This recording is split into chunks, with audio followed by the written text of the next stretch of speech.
Good to have you along for this Sunday, November 23rd, 2025. We welcome you into Fox 5's On the Hill.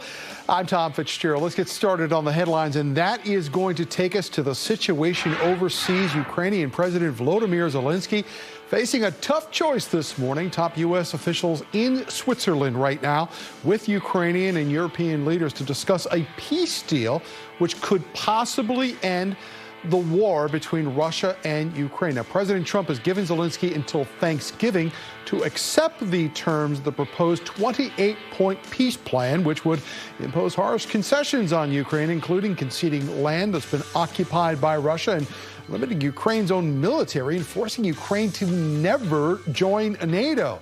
Well, senators on both sides of the aisle have criticized the plan, saying it rewards Russia for its aggression in starting the war. President Trump says this weekend it was not his final offer, but European leaders have voiced major concerns about this plan. Back here at home, President Trump now saying he would like to see Representative Marjorie Taylor Greene return to politics at some point after she announced that surprise resignation this week from Congress. His latest comments come after he posted on Truth Social that, quote, Marjorie went bad, unquote. Called her a traitor for supporting the bill to release the Epstein files. Greene had been a close ally of President Trump for years.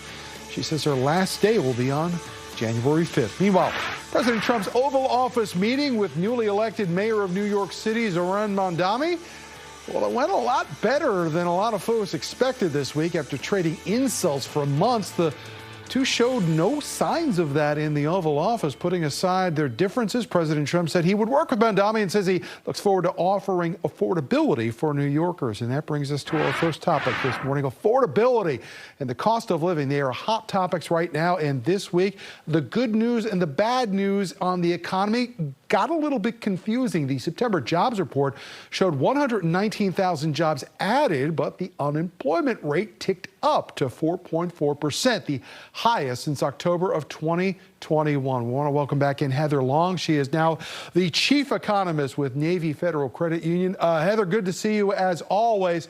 Sort this out for us, because you look at one set of numbers, Heather, it looks like good news. You look at other set of numbers, it doesn't seem so good. So what's the truth here?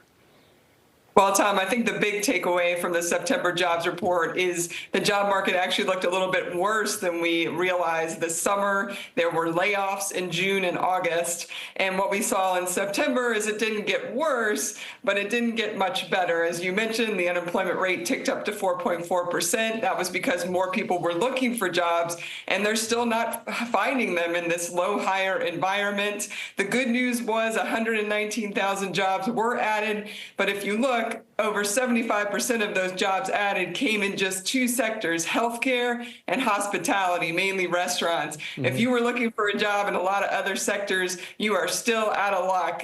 Manufacturing is laying people off, same with transport and warehouse, and same with a lot of white-collar jobs in the professional and business services. So that's that frustration you see on Main Street. Heather, a lot of the things that we've known over the years seem to be getting turned on their heads right now. For example, the stock market likes certainty. They like a definite answer about things. So why is the stock market right now hitting, these highs despite inflation and the low consumer sentiment out there? Yeah, it's a great question. I get that almost every day. I think the answer is really straightforward. This economy, and particularly the stock market, is so driven at the moment by this AI boom. So anything related to tech or even the financial sector is doing well. And they're also getting a boost in the stock market from declining interest rates and from the high-end consumer. Tom, basically the new dividing line in America is $170,000 a year. People who are earning more than $170,000 a year are doing well, really thriving, spending a lot, buying those platinum credit cards. And people who are below that line are struggling a lot. They're really feeling the rising costs and affordability challenges. You can see fewer people shopping at Target or Chipotle, some of these middle-class staples. So that's really the dividing line.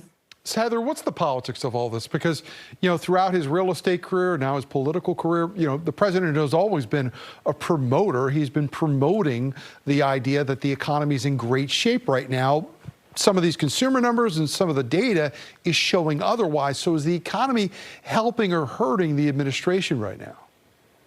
It's tricky for them because there is this boom, this AI boom going on, and that's generating these wonderful growth numbers. But a lot of Americans are not feeling it. They're feeling the affordability challenges, and they're feeling the layoffs in sectors like manufacturing and transport and warehouse. So I think the challenge for the president as he heads into 2026 is to really, how can he help more Americans feel this AI boom that's going on right now. And I really would love to see him. He's so good at real estate. I would love to see him focus on housing. How can we build more housing in America? That is what is desperately needed right now. Heather Long joining us from the Navy Federal Credit Union this morning.